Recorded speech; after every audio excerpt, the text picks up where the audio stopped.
Welcome, everyone. I'm Dr. Basil Constein. I am here from the ACU Online Writing Center, and today we're going to be talking about the best self-portrait assignment. We are now near the end of the semester, so I won't bore you by going over our services, except to say that we are always working to expand our offerings, and if there is a topic that you would like us to develop a resource on or teach a webinar about, please let us know, and we will take that into advisement. We do have appointments still free for the end of the semester, so if you are looking to get some feedback on a paper or expecting to, I would say do not delay on signing up because we're getting close to the end and we always do fill up. So sign up sooner rather than later. We are now at the very last webinar of the term, and I am pleased to say that we have a whole slate of exciting webinars for the summer one term, all of which are now posted now, so you can go ahead and sign up immediately using the link on the right.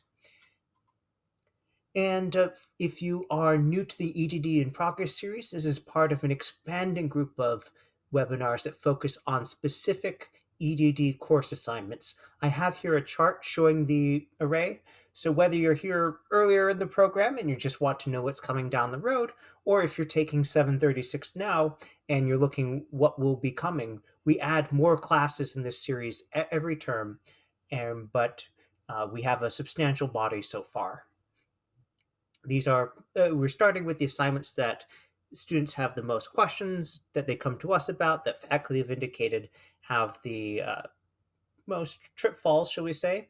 And we're expanding this also in light of student input. So if you find that there's an assignment that you'd really like something on there, let us know. And sometimes we'll point you to something where we actually covered part of this in our earlier catalog, just not as a dedicated webinar. Sometimes we'll be able to develop something just for you, and sometimes we'll add a whole new webinar to the series. All right, with no further ado, let's talk about what we're going to be doing today. First, we're going to explore the Leadership 736 Reflected Best Self-Portrait assignment. We're going to talk about how to cite and write about key sources that you'll be using in this assignment. And then we'll finish with the hands-on section. We'll talk about outlining and drafting this assignment. So we'll start by looking at the instructions, which I've extracted and put into my slides here. So this is focusing on a particular set of readings. So first and foremost, one of these assignment materials is a YouTube video where we see a lecture by Lauren Morgan Roberts. And this is something where it talks about many of the themes that you are going to be discussing in the assignment. So I would strongly recommend that if you watched it a while ago, that you do at least a quick watch through now before you dive into the writing. It is something where, because you can watch it on video on YouTube, you can fast forward, and where you can set it to 1.5 times or double speed if you're just looking for a quick refresher. But it gives a lot of examples of the kinds of things that you can write about in this assignment. All right, so there's even an instruction and here saying, it is for these reasons, the ones discussed in the video, that we want you to complete this exercise. So there's lots of stuff. If you're short on ideas, watch the video and she'll talk about how things are important, and you can talk about how those are or aren't important to you. All right, I'm going to read some of these instructions here because they're so important to what goes on. The goal of the exercise is not simply to help boost your ego or your confidence, but rather help you create an action plan for increasing your future potential. It should be noted that this method requires commitment and follow-through. Thus, once you complete the exercise by the end of this course, we encourage you to keep the plan somewhere you will regularly check on your progress. Now, this isn't just giving advice. This is also telling you things that your instructor wants to see in the paper, so that you talk about your action plan and how you'll be working over time to build your own potential and what steps you will take to have that commitment and follow through. All right, for the paper due in week 6, that's the one we're talking about today, please include an introduction and conclusion saying you must have those 2 sections, as well as the following 4 steps, the headings below in bold. Please be sure to cite resources and readings from the course to support your assertions. So there's a general course reading, and there's the whole set that is related to this assignment for this module. All right. All right, step one, strengths feedback, where you're asked to identify 3 respondents you went and asked questions about your strengths, and only about your strengths. So, a place where people often make mistakes or write about things that they don't need to is to talk about their weaknesses with the respondents. And it's very easy if you're going into dialogue, and it's fine if you ask them, but don't write about them in the paper because the feedback is supposed to be focused on your strengths, and so you should be writing about your strengths. And it can be anyone who knows you well, and you want them to give examples, tell how you use these strengths and why it's an important or meaningful thing to them. You can do it by any medium, in person, electronically. You could do a voice call, you could do an email, you could do a text message. And then you're going to be writing about that and citing it in the paper. More about that later. All right, identify patterns. Once you have gathered feedback from at least 3 people, look for patterns among the data you have gathered. What strengths have others identified? What strengths would you add to the list? Add examples of your own and organize into a table format, such as the following example table, and include the table in this section of the paper. Now, I often get questions from students who say, okay, I put in the table, I'm not sure what else I'm supposed to do. So some suggestions here. First, absolutely do the table because that's required. But then go ahead and before you give that table, list all the strengths that your 3 respondents identified, and then list all those that you yourself would add to the list and why. And if there are reasons why you think that someone might not list some of those strengths, then tell us why. Or tell us how these have come about. Is this something that you've been working on, for example? As an example from my own life, something I have not habitually done is focusing on praising other people.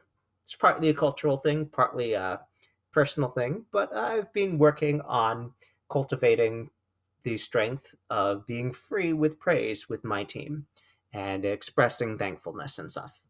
And I think because of this, if I were to ask one of them, I believe that they would say that. Now, if you ask people who've known me from years and years, they'd probably not mention that because it's really something I've mostly been working on when working with a new team.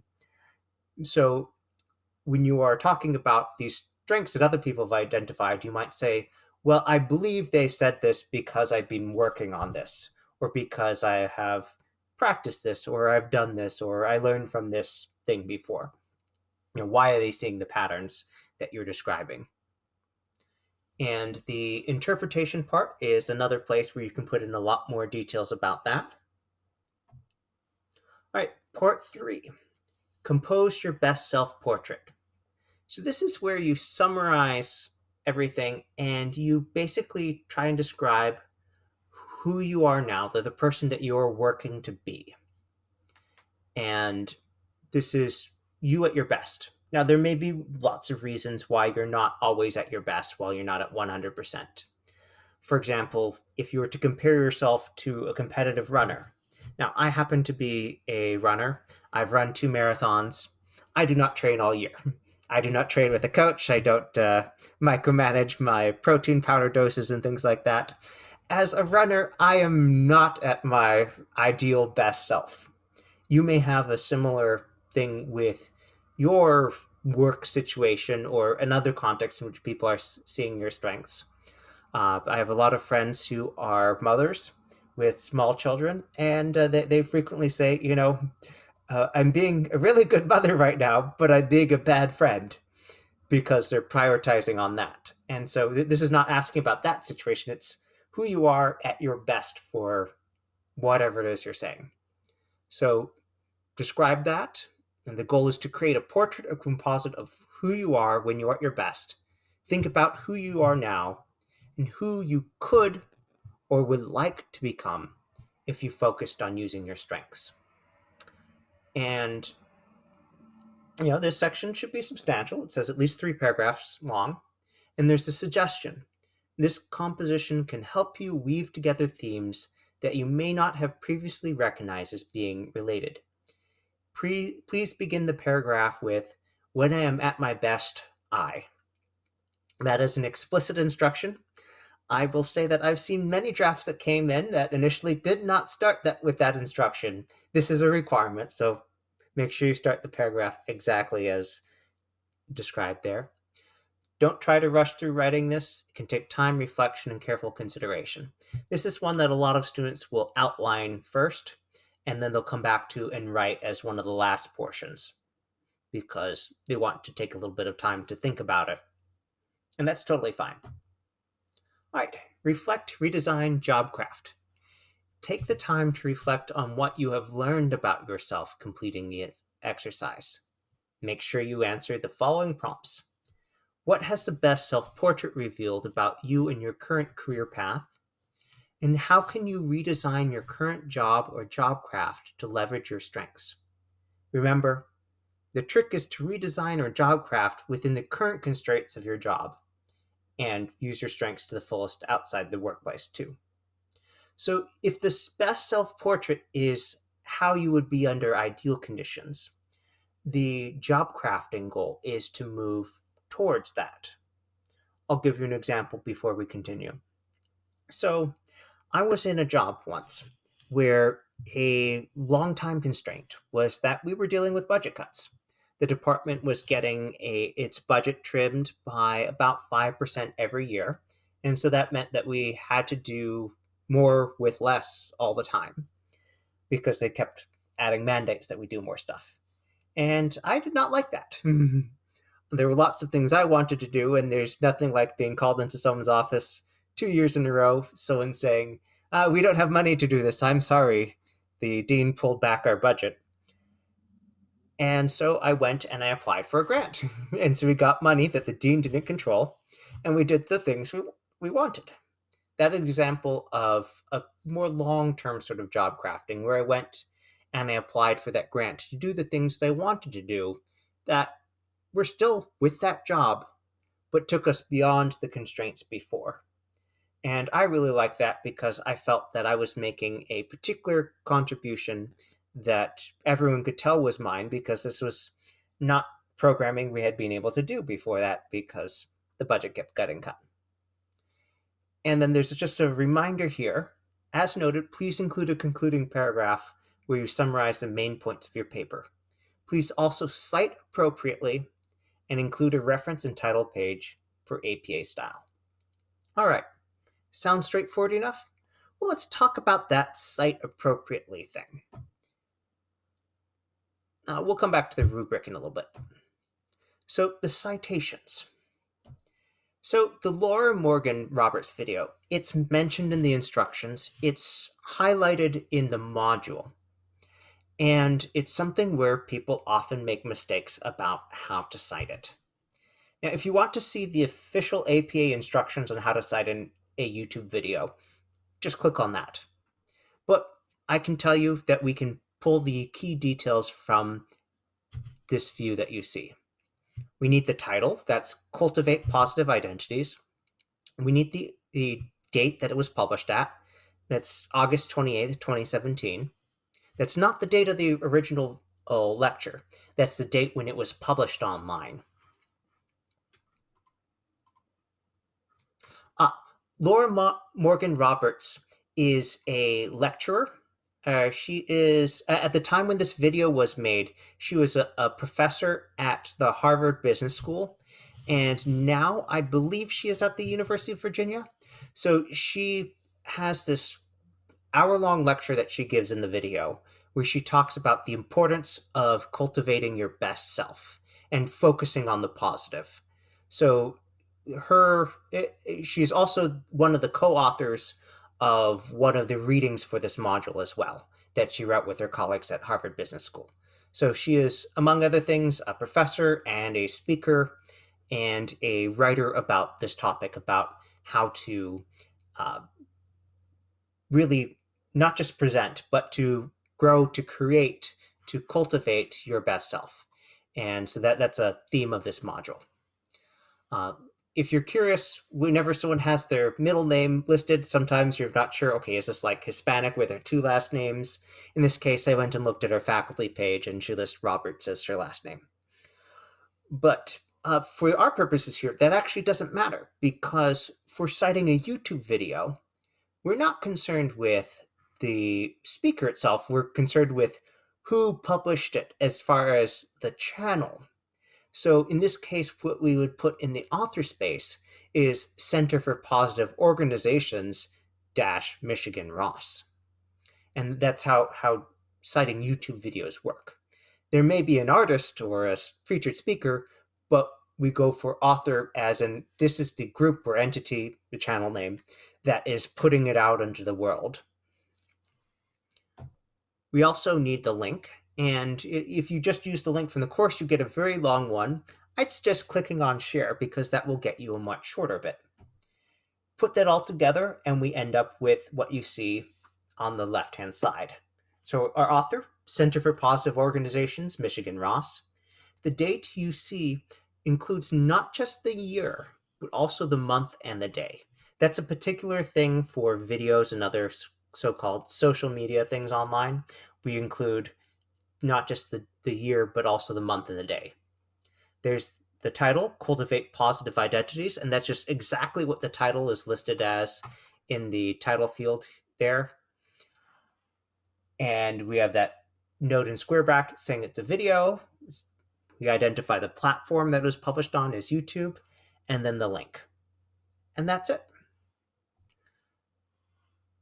Now, how would that look like if you're citing it? Well, you're probably going to be referring to her as the author, so you might say something like, Laura Morgan Roberts emphasized the importance of blah, blah, blah, blah, blah, and then parentheses, the author and year from the citation, so Center for Positive Organizations, Michigan Ross, comma, 2017.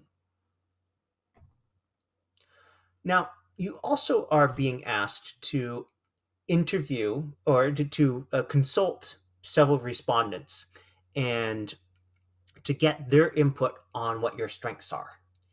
And because you are not doing, say, a televised interview that other people can watch or that's getting posted on the internet or something, it's not something that other people can access. So rather than treat it as a publication that will go in your reference list, we call it a personal communication. And so you cite it in the body of your document, but do not include a reference entry for it. I've included the link to the APA guidelines if you want, but really we just need to keep track of three things.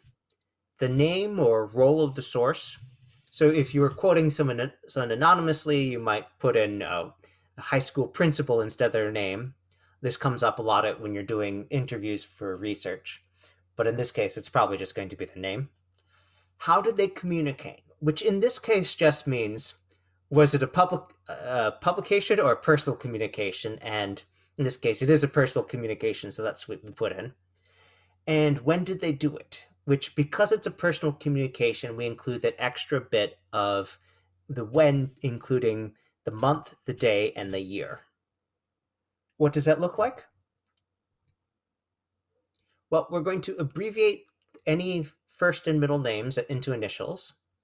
We'll include the last name. We always have the last name. We mark how do they communicate as a personal communication. We include the when did they do it in the month, day, comma, year format, like April 13th, 2021. And we end up in the citation itself just having something like J. McIntosh, personal communication, April 13, 2021. Now, I do want to note that APA style itself does not require that you specify the exact means of personal communication. So you would never include in the citation email, for example, or text message, for example.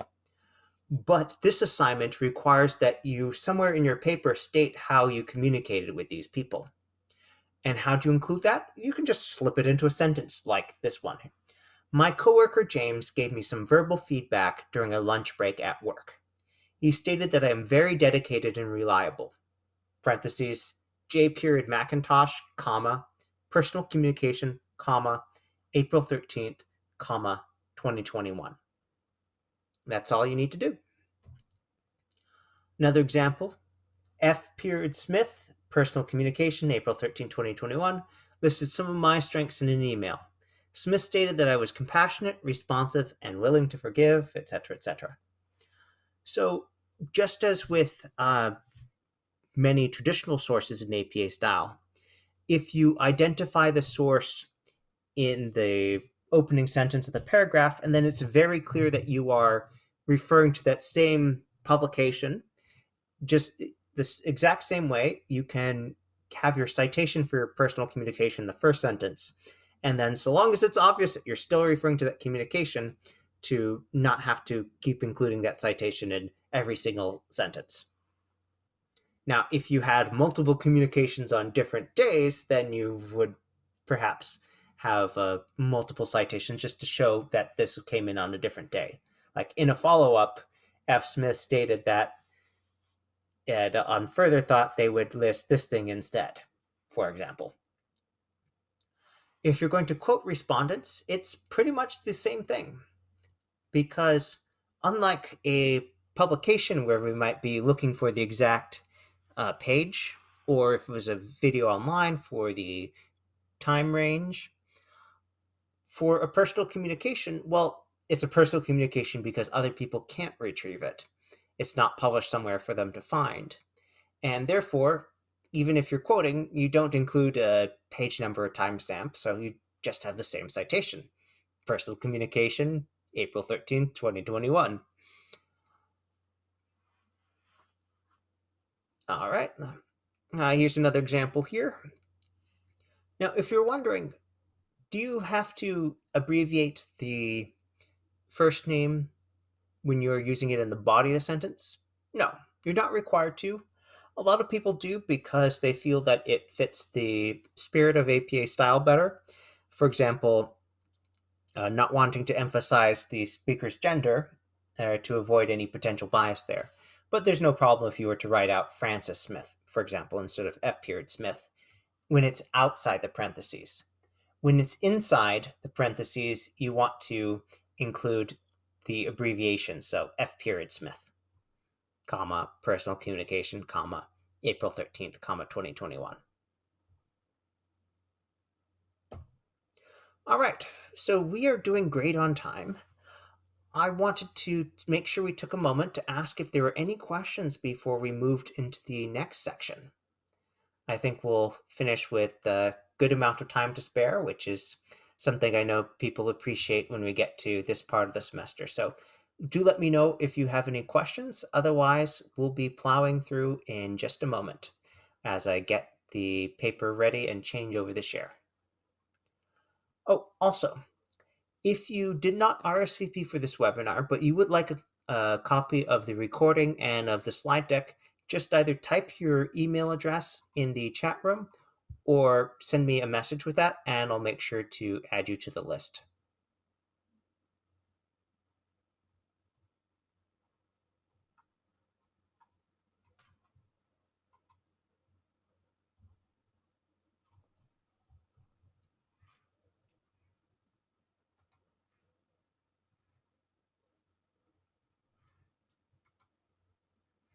All right, so I am going to be sharing a blank copy of our APA course paper template. You should now see that on your screen.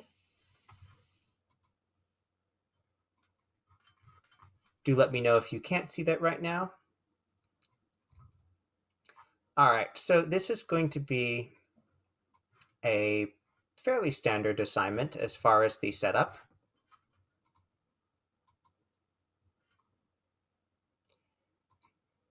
And it does not require that we include an abstract. So I'm just going to go ahead and delete this page right away.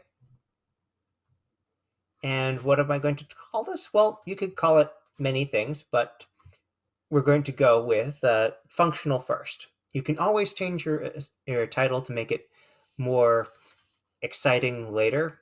I'm just going to call it my best self-portrait for now.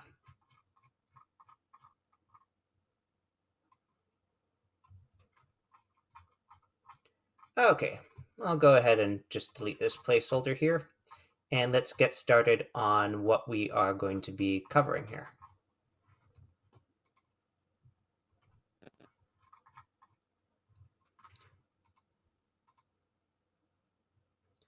All right, now if we go back and review the assignment instructions, we'll find that there are a couple guides for what we should be including here. One of them are, of course, the 4 sections. But do remember that the instructions specifically said we need an introduction and a conclusion. Now, while I would normally say that you probably don't want a heading that says compose your best self-portrait, the instructions did actually explicitly say that you can use these headings. I'm going to recommend changing compose your best to composing my. But other than that, if you wanted to start with these, there's no problem there. And the instructor said it's okay. So before anything else, I'm going to go ahead and get started with that.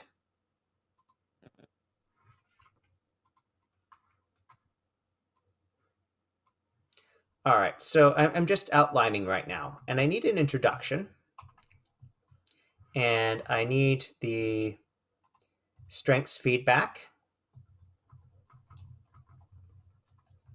and I need to identify patterns. Need to I'll call this composing my best self-portrait.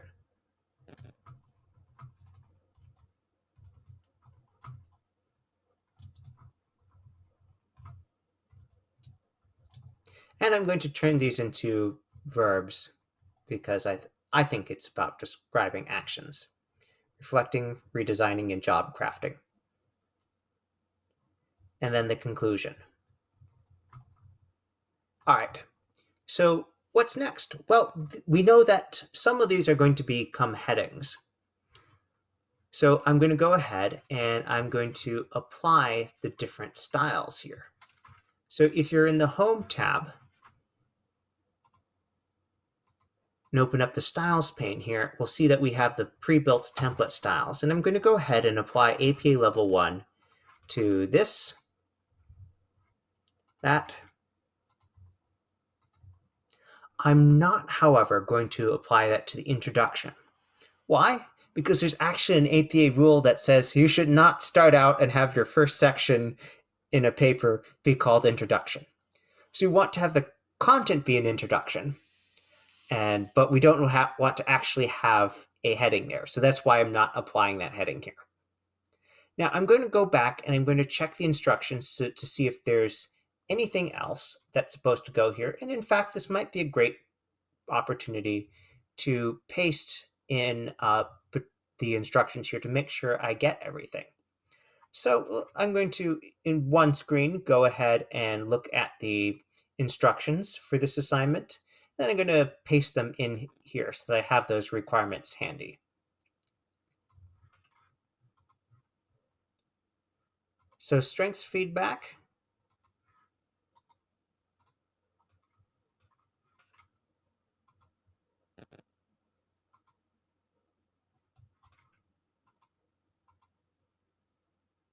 All right.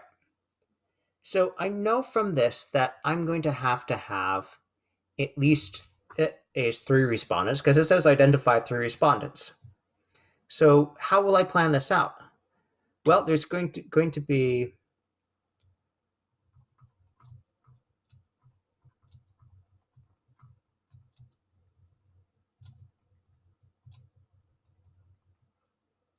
those people. And then I should probably say something about why I selected them.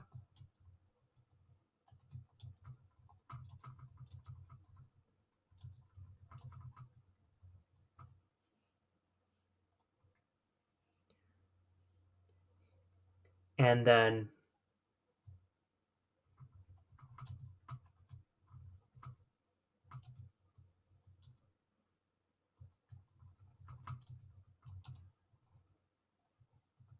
All right. And you want to make sure that I include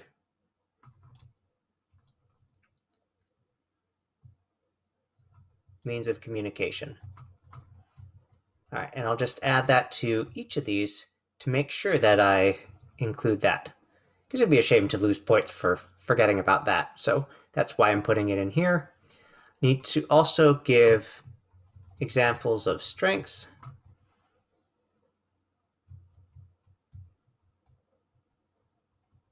And it says how you use them and why it was meaningful. All right, so I've now got a list of at least 4 things to go in each paragraph. So that's even just a little bit of reflection. That's probably mostly written this section already. It's pretty straightforward. All right, so what about the next one? Once you have gathered feedback, all right, well, I'm just going to paste those instructions in here.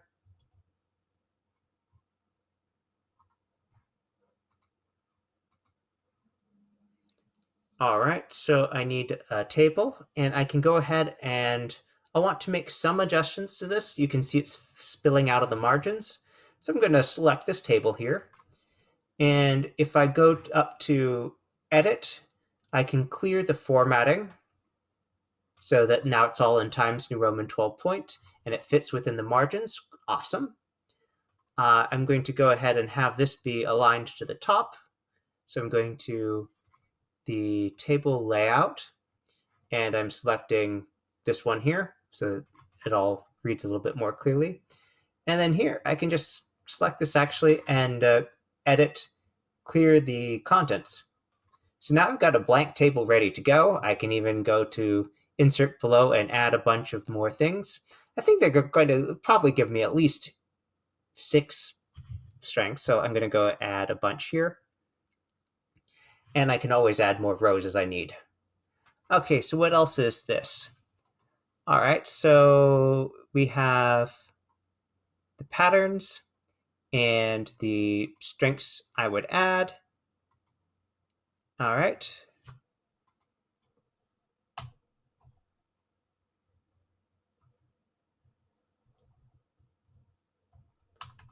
And I'm just going to cross out things that I've already done. So I've already added the table. I still need to fill it out, but I'm going to cross this out. And now I'm going to make myself some bullets to track here. I'm going to change this into Times New Roman.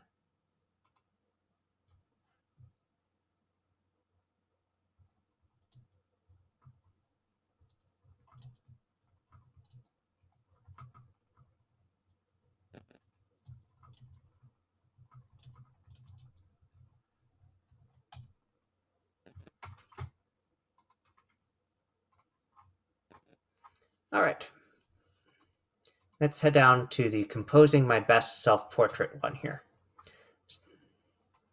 So this is one that we'll need to come back after we have those other things here, but let's get started. I'll just paste the instructions first. And let's see. Okay, so I know I need to have a summary here. All right.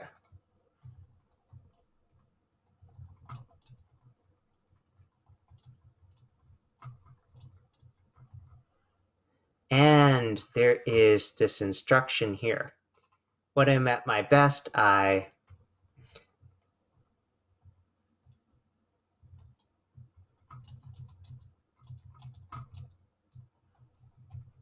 I'm just going to highlight that so I have a visual reminder I'm not supposed to change that. All right. So there's even an instruction here.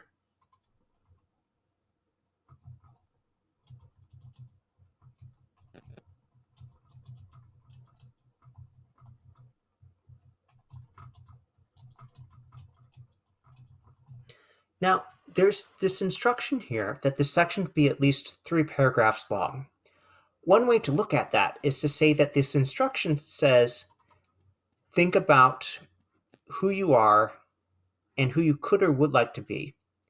and then what would it take to get there? And that will give you those 3 paragraphs that they ask for.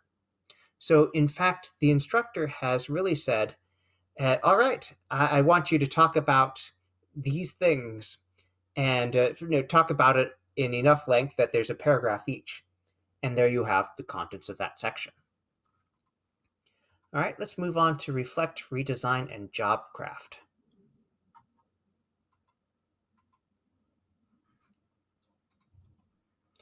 All right, take the time to reflect on what you have learned about yourself completing the exercise, and then answer the prompts in your paper. Well, this has actually kind of given you an outline for at least 2 paragraphs at all. You've got these questions to answer. And if it takes you more, that's fine. I mean, this is supposed to be 5 to 7 pages long.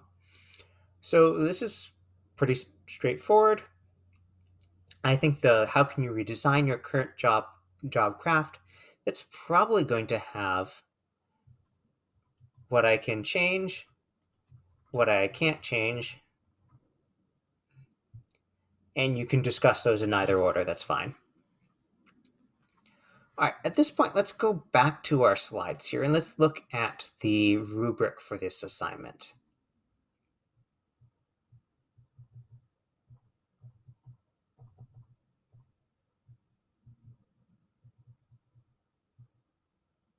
All right, studently effectively completes the 4 steps of the best self-portrait per instructions. Okay, we've been talking about that a lot. Student effectively incorporates readings from Module 2 into the paper.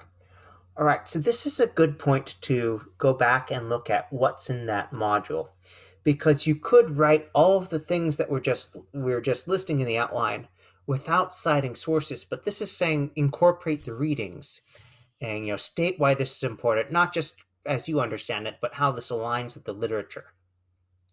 And then the other 2 items are basically just make sure this is good quality writing, it meets APA standards, and so forth.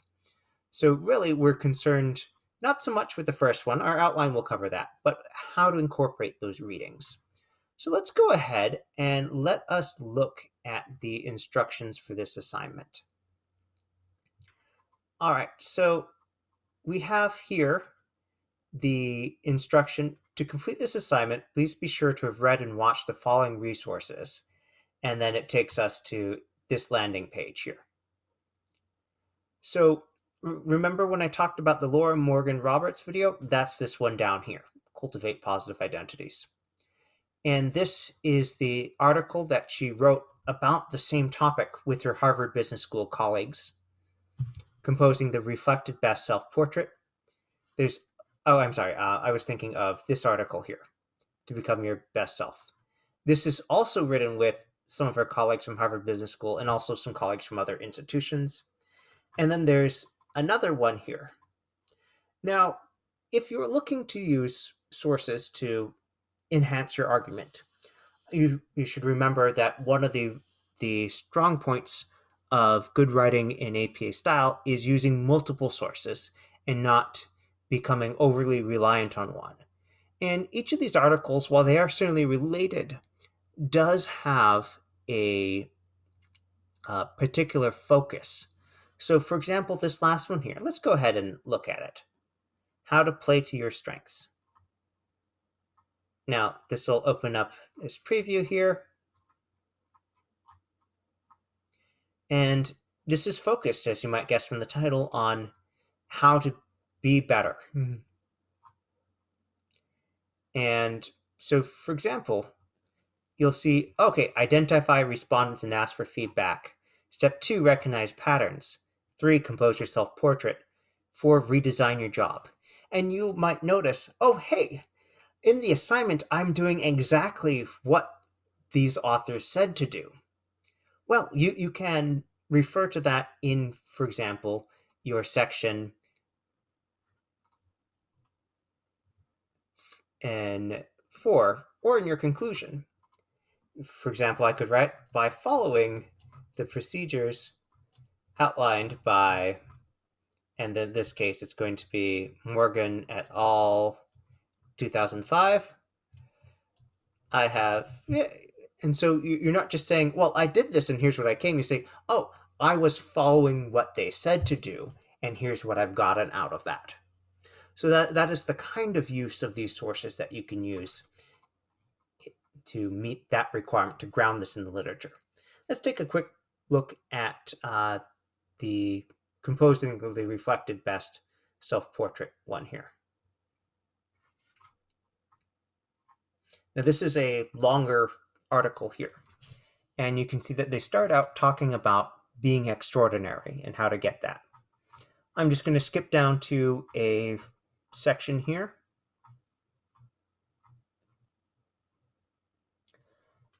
So they talk about this concept of agentic resources. And after that, agentic resources are your ability to use things to give you more control, to take more control over what you're doing. And then they also talk about the multiplicative effects of jolts and resources, how certain things will have an effect that's far beyond the input there. For example, if I get a grant for $500, yeah, that's $500. It's nice. It's not like a $50,000 grant that will totally change a year, but I get so happy and excited and work on other things, and so that has a multiplicative effect that is far more than just the dollar amount. So you may see something like this in one of the articles and say, yes, how I get to my best self-portrait, how I will work on that, I will seek out multiplicative effects as recommended by these authors' publication year. I will specifically look for X because I know this is a multiplicative effect for me, for example. And it doesn't matter which of these things happen to work for you. What matters is that you're grounding your argument in that sort of thing from the literature. Now, you could also go in and look at this concept of social architecting, perhaps, and say, okay, well, I'm going to rearrange what I do and the people that I spend time around to get this. And that may be exactly what you're looking for. There are many ways to achieve your best self, your ideal best self. It's up to you to describe how you want to get there, how you propose to work on getting there. And just you'll find many ways of doing so where you can give a specific term to it by looking through these articles here. So I promised that we would finish early, and so I will say that this concludes the formal part of this presentation. I'm happy to continue talking about things. I'm sorry, I think that the screen share wasn't quite working. I've pulled up here on the web page here. So if you go to the assignment page, you'll see at the top this instruction: to complete this assignment, please be sure to have read. And then you follow this link and it will show you all the other resources that I was talking about. So for example, we have this Harvard Business Review article here, a more recent one about looking back at your past success to find patterns. Here's the video that I referred to that we talked about how to cite. And I was just now talking about this article here, which has a great deal of breakdown of different ways of unlocking your best self. And if we just scroll down here, we'll find a couple things like the concept of appreciation jolts. So you might write about this saying, I intend to seek out what Morgan et al. Parentheses 2005 called appreciation jolts because I realize that receiving appreciation helps make me more motivated, for example. Now, there are lots of these. If I recall correctly, there's a bit more than a dozen in this article. So you'll find many examples of things that you could refer to and use to ground your paper. So it's not just you're saying, well, I think this will help for me. So, oh, yes, so there's concept that these authors talked about, which I will be using. And then you ground that in citing those authors and using the specific terms that they have. As one last example here, let's talk about resources that enable revisions. So this is going a little bit above and beyond, but if you run out of time, if you run out of ideas and you're looking for more things to talk about in the paper, it might be a good way to expand that a little bit. So we're talking about durable resources, things that will work over time, positive affect, emotional and subjective feelings of individuals. Now, a lot of us get into the fields that we do uh, because we like helping people. And that's a very powerful thing. It's something that many have struggled with during the pandemic, in part because you don't get that immediate face to face gratification. And no matter how many thank yous we say on Zoom, it just doesn't feel quite the same. If that happens to describe you, you can say, oh, well, I am planning on doing this thing to increase positive affect. Now, if you say thank you to other people a lot, they tend to say thank you to you more in return. So part of your plan might be saying, this is my ideal self-portrait right now, but I want to expand it and do it even more. And so I plan on doing X, Y, and Z to increase the positive effect and get that durable effect to let me revise the portrait and make it even better. And you'll see that they list three ones here: positive affect, a sense of relational connection, and personal agency. Relational connection that can go many ways. A lot of people will seek out a mentor because that's someone where they not only get helpful input, but also the sense that they're not going through it alone, and there's someone who's rooting for them as they go through this. So just throwing out a couple ideas there.